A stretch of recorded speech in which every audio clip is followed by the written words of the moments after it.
Wala tayong furikake, so DIY lang to.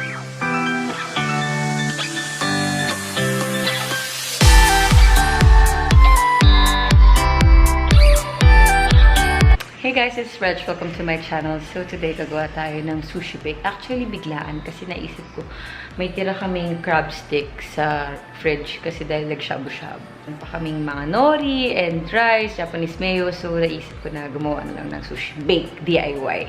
Ang kailangan lang natin is crab sticks, tapos cream cheese, Japanese mayo.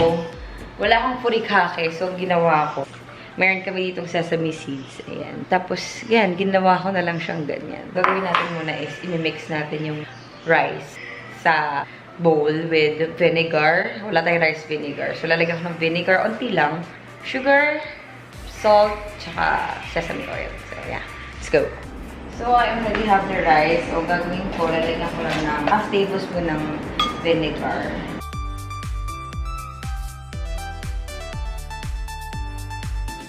1/4 teaspoon ng salt tsaka ng sugar. Optional naman to, pero gusto ko lang. Konti lang. Then, mix nyo lang siya. Lagyan ko rin pala siya ng sesame oil. Para may cake. Ganyan. Mga 1 tablespoon. Mix. No. Set aside muna natin siya. Next natin is itong crab sticks. So, meron akong extra ganito. So, sinama ko na lang. Kasi nasa ref na. So, gagawin ko dito is, I'm gonna slice it. At isi-shred. Kasi nag-shred siya ng ganyan. On its own. Ayan na. Super dami. Cream cheese. Ang nilabas ko na siya sa fridge. Para malambot siya and mabilis siyang i-mix. Half of cream cheese. Nice!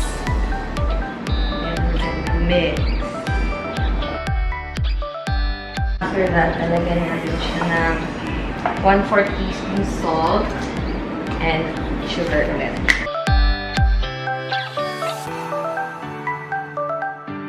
You have the crab mixture. Meron itong rice. We're gonna make it flat na dito sa pan. Next is, wala tayong furikake, so DIY lang ito. Ginawa ko lang. So, sprinkle natin siya. So, ang ginawa ko dito, hinati ko sa dalawa. Cut it like that. Tapos, pinagpatong ko, then kinat-cut ko ng maliliit. Tapos, nilagyan ko lang nito, sesame seeds. Yep, perfect. Ang dami naman. Crabs. Ah! Natira-tira na isa. Gagawin ko yun yung toppings niya. Para mas madaming crabs. Crabs all the way. Oh, ang Japanese mayo. Yun, furikake! Whoa.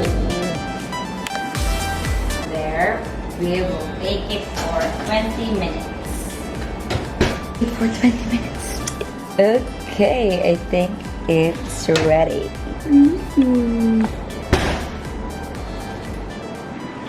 Look! Nice!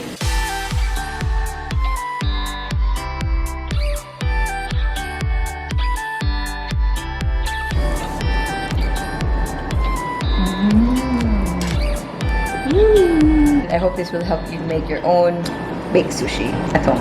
So, hope you like this video. Give it a thumbs up, subscribe, and don't forget to click the notification bell. See you! So creamy!